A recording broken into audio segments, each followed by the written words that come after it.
Hello, welcome back to Harbury Kids.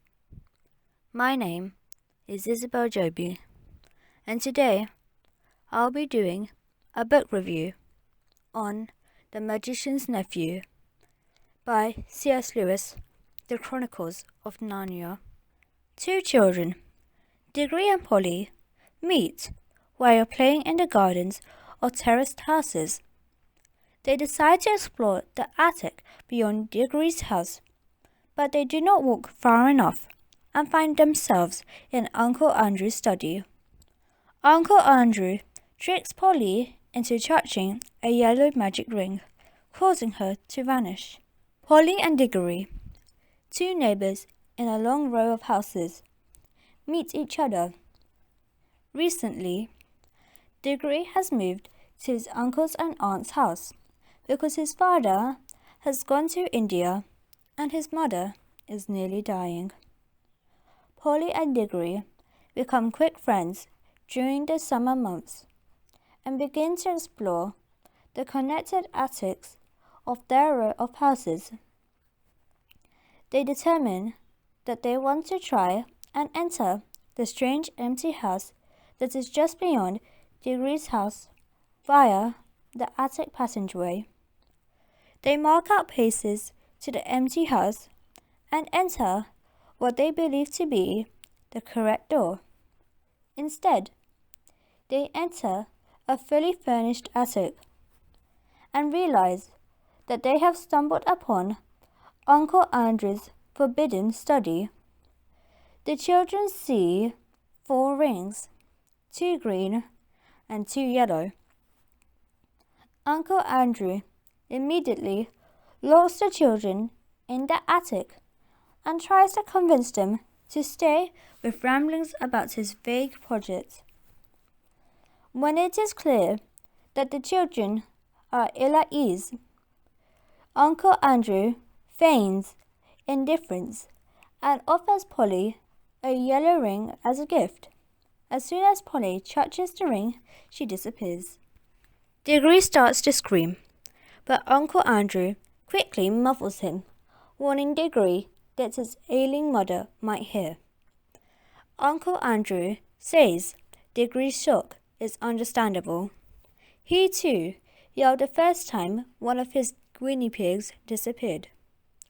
But now he knows his experiment has succeeded.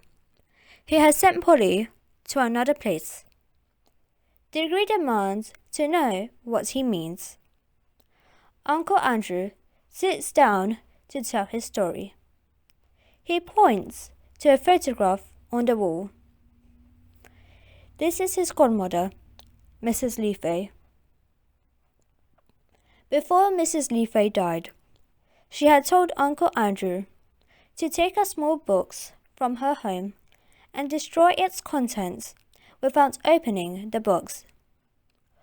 Uncle Andrew disobeys Mrs. Leafay's final request and discovers that the ancient box contains dust from another world, originally brought to the island of Atlantis long ago.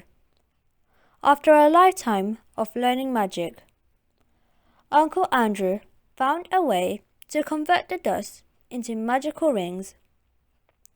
The yellow ones send beings into the other world, and the green ones allow the beings to return to our world. Uncle Andrew then reveals to Diggory that the only way to bring Polly back is for someone to travel to the other world carrying 2 green rings, one for each individual to return to our world. Uncle Andrew makes it clear that this is Diggory's responsibility. Diggory, feeling angry, betrayed, and manipulated, complies. Diggory puts on the yellow ring and emerges through darkness and water into a woods filled with puddles. Diggory enters the strange, quiet place to find Polly half asleep nearby. Upon interacting, Polly and Diggory struggle through an enchanted amnesia to remember who they are and what their situation is. Once they have done so, Diggory hypothesizes that the woods is really an in-between place, and the puddles throughout the woods are gateways to otherworld. Before Polly agrees to try enter another puddle, she insists that she and Diggory attempt to return, at least part of the way, to their own world, just to ensure that the green rings work as Uncle Andrew has described. Once Polly and Diggory prove themselves that the green rings work, they mark the earthbound puddle in the woods, and then put on the yellow rings and jump into another puddle with no outcome. Polly and Diggory promptly switch to the green rings and jump into the puddle again. When Diggory and Polly jump into the puddle, they enter a new world. The world appears to be a dead one. It is dark, with faint red lights. Old buildings are in ruin, pillars are missing, and most things are in a terrible state. Despite Polly's immediate dislike of the world, the two children explore the ruinous world, only to find courtyard after courtyard and crumbling building after crumbling building. Eventually, they come across a great hall filled with wax-like frozen individuals, dressed in ornate robes and gowns, many with crowns on their heads. Upon inspection of the frozen figures, Polly and Diggory discover that the ones near the entrance appear cheerful and happy, while those closer to the back appear more afraid, angry, or cruel. At the very back of the room is a richly dressed, beautiful woman with a look of such fierceness and pride that it took your breath away. In the middle of the hall, there is a little hammer and bell, along with poetry that entices the reader to strike the bell to see what happens. Diggory, enchanted by the great hall, insists that they strike the bell. When Polly argues and tries to put on her yellow ring to leave the world, Diggory physically prevents her and simultaneously rings the bell. The ring of the bell becomes increasingly loud until a large portion of the ceiling falls. The beautiful woman, immediately identified as a queen, comes to life from her frozen form. The queen, who is named Jadis, inspects Diggory and ignores Polly. She determines that he is not a magician, but has arrived with a magician's assistance. The walls and the great hall begin to crumble around them, and Queen Jadis takes the hands of Diggory and Polly, leading them to safety and away from the crumbling city. Eventually, they pause at a high place overlooking the city. Queen Jadis explains that they are in the city of Charn, but that the world is in its final days. Jadis explains that long ago, her sister refused to relinquish the throne to her during a great battle, so Jadis spoke the deplorable word, which caused every living thing within the world to be destroyed, except for Jadis, who was instead frozen in the great hall until the magical bell was rung. Queen Jadis then requests to be taken to Diggory and Polly's world. Diggory and Polly put on their yellow rings to try and escape the queen. Diggory and Polly quickly realize that their attempt to escape Queen Jadis has brought her along with them to the world between the worlds. The queen has become weak in the world, possibly because she has murdered her city. Once again, the children try to escape Jadis by returning to Earth through the appropriate puddle, and Jadis grabs Diggory's ear and travels with them. The three travellers arrive in Uncle Andrew's study, where Uncle Andrew greets Jadis. Jadis examines Uncle Andrew and determines him to be a quasi-magician, the type of which was eliminated from her planet 1,000 years ago. Uncle Andrew acts frightened and timid in front of Jadis. Jadis sends Uncle Andrew on a mission to find her transportation so that she can find clothes, jewelry, and slaves. Uncle Andrew is warned that he will be tortured if he deviates from his task or attempts to thwart Jadis's plan. Uncle Andrew goes to his bedroom and gets very fashionably dressed after downing 2 glasses of brandy. He thinks he can possibly charm Queen Jadis. Meanwhile, Diggory and Polly are left upstairs in the study with Jadis, who is ignoring them. Polly says that she wishes to go home and promises to return only after Diggory apologizes for the chain of events that has occurred. Downstairs, Uncle Andrew asks Miss Ketterly for money to obtain a cab. Aunt Letty rejects his request, and then Queen Jadis enters the room. Queen Jadis impatiently requests for her transportation, while Aunt Ketty scolds Jadis for her disrespect. Jadis attempts to use her magic to turn Aunt Ketty to dust, but finds that her magic doesn't work on Earth and throws Aunt Ketty across the room instead.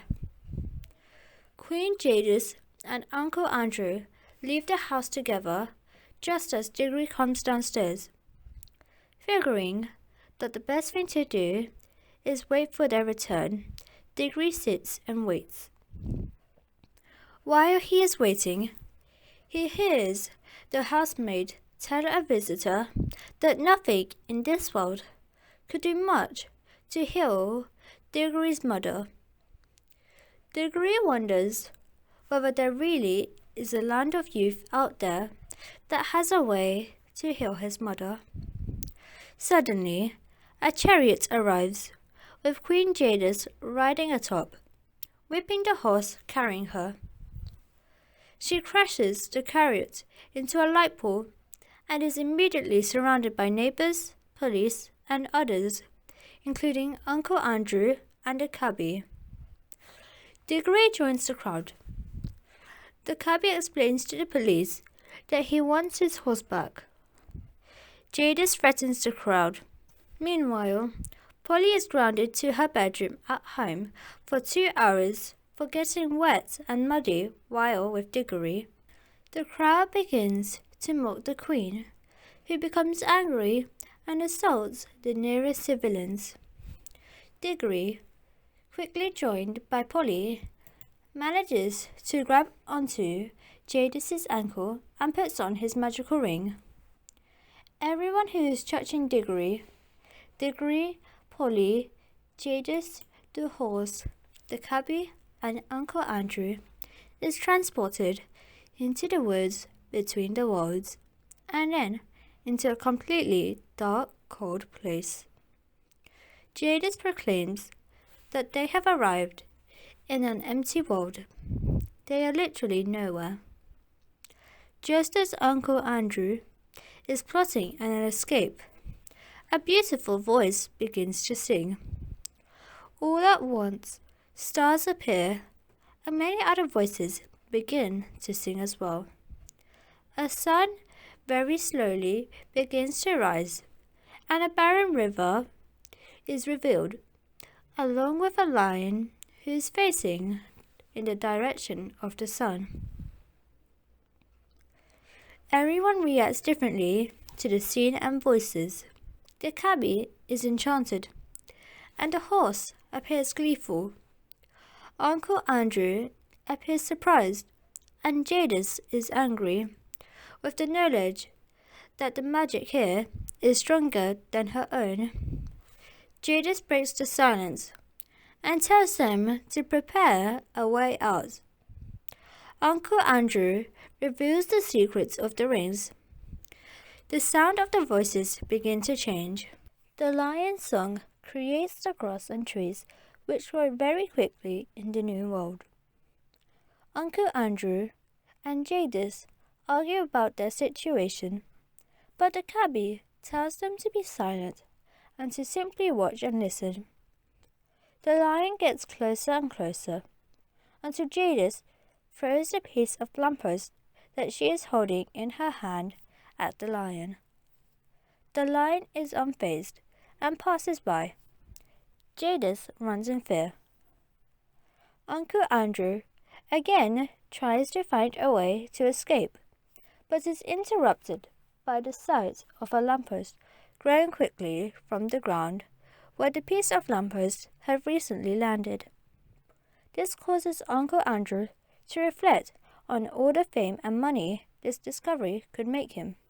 Diggory goes to ask the lion if there is anything here that can cure his mother. Instead, he watches an unusual scene. The ground boils, and from it comes animals of every sort. The lion then chooses specific pairs of each type of animal. These animals encircle him.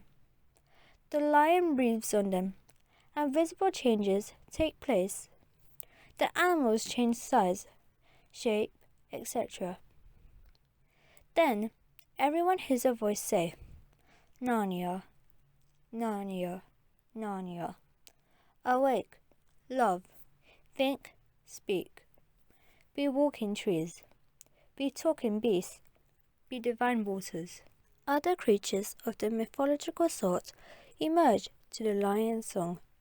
The lion's name is Aslan. Aslan proclaims the animals in front of him as talking beasts and tells them to never go back to the ways of the dumb beasts. A bird speaks too loudly, and the talking beasts laugh at him. The first Narnian joke has been made. Aslan encourages the joy and laughter.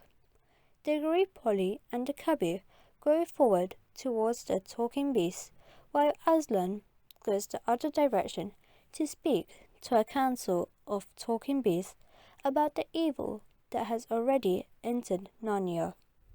The talking beasts try to make sense of Diggory, Polly, and the cabbie. The cabbie's horse, named Strawberry, can now talk as well. Strawberry and the cabbie have a lengthy interaction about pros or cons of the life that they have had while they lived together. Strawberry agrees to let Diggory ride on his back to go towards Aslan. The talking beasts spot Uncle Andrew hiding at the edge of the woods and chase after him. Uncle Andrew has so deluded himself that he cannot understand the talking beasts and he runs from them in terror. The talking beast simply wants to know who he is and what he is, however. A variety of talking beasts attempt to determine what type of creature Uncle Andrew is, who has fainted from fear. Eventually, the talking beasts determine that Uncle Andrew is a tree, and they plant him in the ground up to his knees, and then they water him. Meanwhile, Strawberry, Diggory, Polly, and the cabbie reach Aslan, who is in the council with some of the talking beasts. When Diggory asks whether he may have something to heal his mother, the question goes unanswered by Aslan. Instead, Aslan asks Diggory to recite how the witch came to be in Narnia in front of everyone who is present. Then, Aslan addresses the cabbie and asks whether he would like to remain in Narnia. The cabbie says that he will, if his wife was present. Aslan makes the cabbie's wife appear using his song, and when she does, Aslan tells them that they will be the first king and queen of Narnia. Aslan finally asks Polly if she has forgiven Diggory for the violence he did to her in Charn, and she says that she has. Aslan asks Diggory if he is ready to correct the wrong he has done, which was bringing the witch into Narnia, and Diggory says that he is. Diggory again asks if there's anything Aslan can do to help his mother, and Aslan does not answer, only agreeing that Diggory's grief is great. To correct his wrong, Aslan wants Diggory to travel across Narnia to get an apple. The apple is to be used to plant a tree that the witch will not come near, thereby protecting Narnia from her for a long time. Aslan then asks Strawberry, the horse, to take Diggory on his journey. As a result, Aslan gives the horse wings and renames the horse Fledge. Polly says that she wants to go on the journey as well, so Diggory and Polly fly away on the newly winged Fledge. Fledge, Diggory and Polly travel for hours through the air across Narnia. Eventually, they stop for dinner. Fledge eats grass, and Diggory and Polly only have some leftover toffee to eat. Then, they sleep for the night. During the night, they hear a noise, and are fairly certain that something else is in the area with them. Fledge, Diggory, and Polly awake the next day and eat breakfast. The toffee they have planted has grown into a tree, and they continue their flight. Soon, they arrive at the top of the green hill where Aslan said the apple could be found. Diggory sees that it is an enclosed private garden and senses that he must enter alone. A poem at the gates to the garden warns of entering the garden only through the gate, and never taking the fruit inside for oneself. Diggory enters the garden and takes one giant silver apple. As he is leaving, he sees the witch who is eating a silver apple. She chases him out of the garden and tempts him. First, the witch points out that Diggory could eat the apple in his hand and become immortal. Diggory easily resists this temptation. Then, the witch points out that the solution to Diggory's mother's illness is in Diggory's hand. The apple could be used to heal her immediately. Diggory battles with the choice, but when the witch suggests that Diggory could leave Polly in Narnia to return to his mother, Diggory's head clears and his decision is made. Polly, who has been silent throughout, tells Diggory that he has made a good choice. Diggory, Polly, and Fledge fly away and make the return trip to Aslan. Aslan congratulates Diggory on a successful journey. Aslan tells Diggory to throw the apple towards the riverbank, and he does so. While preparing for the coronation of King Frank, who is the cabby, and Queen Helen, his wife, Aslan asks the talking beast to release Uncle Andrew from the cage. Uncle Andrew has spent the last 48 hours captive by the talking beast, who wants to show him to Aslan. Aslan explains to Diggory and Polly that Uncle Andrew cannot hear his voice.